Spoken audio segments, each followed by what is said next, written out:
Hola, hoy hablaremos de electrodinámica. Este tema se dividirá en dos videos. En este abarcaremos cargas eléctricas. Para ello debemos saber qué es una corriente eléctrica. La corriente eléctrica es el flujo de carga eléctrica que recorre un material. También se puede definir como un flujo de partículas cargadas, las cuales pueden ser electrones o iones, que se mueven a través de un conductor eléctrico, normalmente el cobre, o en un espacio concreto. Esta misma se mide como la tasa neta de flujo de carga eléctrica a través de una superficie o en un volumen de control. Normalmente se debe al movimiento de las cargas, comúnmente electrones. En el interior del mismo, al caudal de corriente eléctrica se le denomina intensidad de corriente eléctrica, representada normalmente con la letra I. Luego de explicar qué es la corriente eléctrica, hablaremos sobre algunas conexiones de los circuitos. Uno de estos es conocido como circuito en serie. Es una conexión en que los componentes están conectados continuamente. Es decir, el terminal de salida de un componente se conecta con el terminal de entrada del componente siguiente, como se ve en esta imagen. Otro circuito es conocido como paralelo. Es la conexión de los componentes en la que los terminales de entrada de todos los componentes involucrados se conectan entre sí, al igual que sus terminales de salida, como se ve en la siguiente imagen. Bueno, ahora vamos a hablar de qué es una resistencia. Las resistencias son componentes electrodomésticos o electrónicos que oponen resistencia al paso de la corriente en circuito eléctrico, que disminuyen su intensidad, o sea, el voltaje de entrada como desde un enchufe. Están diseñadas para reducir la cantidad de corriente que fluye a través del circuito y se utiliza como, por ejemplo, para controlar la cantidad de voltaje que llega a un dispositivo, ya sea, por ejemplo, un enchufe a un cargador que a su vez está conectado a un celular, para que entre el voltaje que se necesita para cargarlo. Para ir voltajes están en un circuito, que es cuando se necesita prender, por ejemplo, dos focos. La resistencia los parte. Una parte va a uno y la otra parte va al otro foco. Para proteger dispositivos sensibles de sobretensiones o sobrecorrientes, como por ejemplo un bajón de luz o proteger a un televisor, por ejemplo. Y para estabilizar los voltajes como ya he dicho, de un cargador, por ejemplo. La resistencia se mide en ohms, que es este símbolo que está apareciendo acá.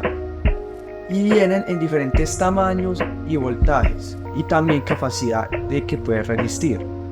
Si sobrepasa capacidad, la resistencia simplemente va a explotar. Pueden ser fijas o variables, y se utilizan en una amplia variedad de aplicaciones, desde circuitos electrodomésticos simples hasta sistemas más complejos como el de un computador. Ahora hablaremos de qué es la energía en un circuito. La energía en un circuito se refiere a la capacidad de realizar un trabajo, ese circuito, a través de la energía que recibe la corriente eléctrica, como lo es un tomacorriente, por ejemplo. Esta energía se transfiere a través de todo el circuito en forma de todo ese movimiento y se mide en las unidades de watts, que es la W, el símbolo digo. Hay dos tipos principales de energía que pasan en los circuitos: la activa y la reactiva. La activa es aquella que se utiliza para realizar el trabajo, la cual es como, por ejemplo, iluminar un foco, por ejemplo, o mover un motor de auto, y la cual se puede medir en los mismos watts. Y la reactiva es la energía que se almacena en los campos magnéticos y eléctricos del circuito y no se utiliza para realizar un trabajo. Se mide en voltiamperios, la cual se simboliza con el bar. Bueno, ahora las leyes de Kirchhoff. Estas son dos principios fundamentales que rigen el comportamiento de los circuitos eléctricos. Estas leyes fueron formuladas por Gustav Kirchhoff, un físico alemán, en 1845, y son esenciales para el análisis y diseño de circuitos eléctricos. La primera ley de Kirchhoff es la ley de conservación de la corriente. La primera ley de Kirchhoff establece que la suma de las corrientes que entran en un nodo, o sea, un punto de conexión, es igual a la suma de las corrientes que salen del nodo. Esto significa que la corriente que entra en un nodo debe ser igual a la corriente que sale del nodo, que matemáticamente se expresa como E igual 0, donde I es igual a la corriente que entra o sale del nodo. Por ejemplo, si tenemos un nodo con 3 cables conectados, 2 de los cuales tienen corrientes de entrada de 2A y 3A, el tercer cable tiene un corriente de salida de 5A, la primera ley de Kirchhoff nos dice que 2A más 3A es igual a 5A. Bueno, ahora la segunda ley de Kirchhoff, que es la ley de las cadenas. La segunda ley de Kirchhoff establece que la suma de las caídas de voltaje en una cadena cerrada es igual a la suma de las fuentes de voltaje en cadena. Esto significa que la suma de caídas de voltaje en una cadena cerrada debe ser igual a la suma de las fuentes de voltaje en la cadena, que matemáticamente se expresa como EV igual 0, donde V es la caída del voltaje o la fuente de voltaje en la cadena. Por ejemplo, si tenemos una cadena cerrada con una batería de 12 voltios, un resistor de 2 ohms y un cable con una caída de voltaje de 2 voltios, la segunda ley de Kirchhoff nos dice que 12 voltios menos 2 voltios menos 2 voltios igual 0. Estas leyes son fundamentales para los circuitos, que se utilizan para determinar corrientes y voltajes. Son aplicables para cualquier circuito eléctrico, ya sea simple o complejo, y son esenciales para el diseño en ingeniería eléctrica y electrónica. Bueno, ahora hablaremos de la ley de Ohm. ¿Qué es la ley de Ohm? Es una de las leyes fundamentales de la electricidad y la electrónica que establece la relación entre corriente eléctrica, la tensión y la resistencia en un circuito eléctrico.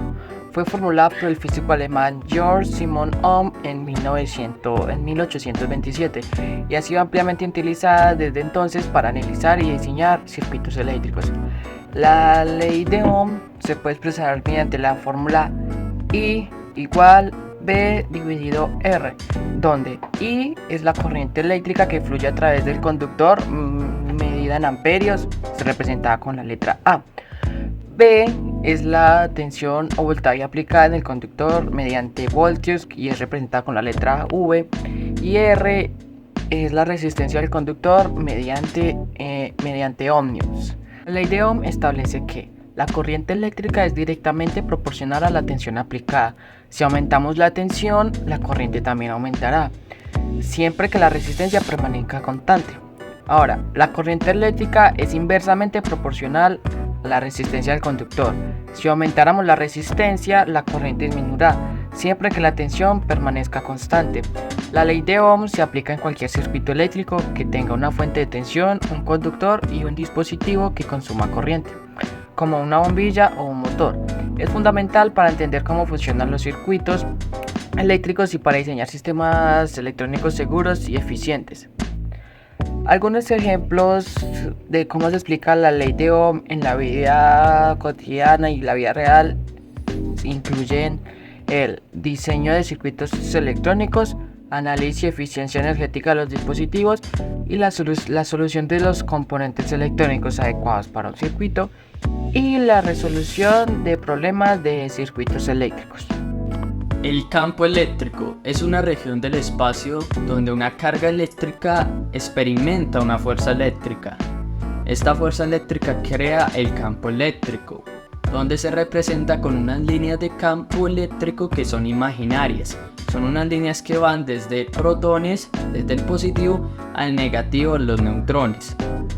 Las líneas del campo eléctrico. Las líneas de campo eléctrico son líneas imaginarias que salen desde la carga positiva y entran en la carga negativa. Estas líneas nos dan la dirección y la magnitud de nuestro campo eléctrico. Un ejemplo del campo eléctrico que se podría dar es, digamos, al conectar un cable. Al conectar este cable, si lo conectamos desde acá, tenemos de que la corriente ingresa por esta dirección. Entonces utilizamos la mano derecha, la regla de la mano derecha, donde apuntamos el dedo pulgar hacia la dirección donde entra la corriente y los otros dedos restantes son la dirección de mi campo eléctrico. Entonces la dirección de mi campo eléctrico es hacia adentro. Nos vamos a imaginar unas líneas del campo que salen de acá y entran hacia acá. Al conectar el dedo a la corriente eléctrica, se establece un circuito eléctrico en el que la corriente proporciona un diferencial de potencial, o sea, el voltaje. Esto hace que los electrones fluyan a través del LED, emitiendo luz. Los LED convierten la energía eléctrica en luz visible cuando la corriente pasa a través de ellos, lo que demuestra la conversión de energía eléctrica en energía luminosa. En este experimento, las limaduras de hierro se alinean según las líneas del campo magnético del imán. formando patrones visibles que representan la forma del campo. Este fenómeno ocurre porque las partículas de hierro se magnetizan temporalmente y se alinean siguiendo las líneas de fuerza magnética.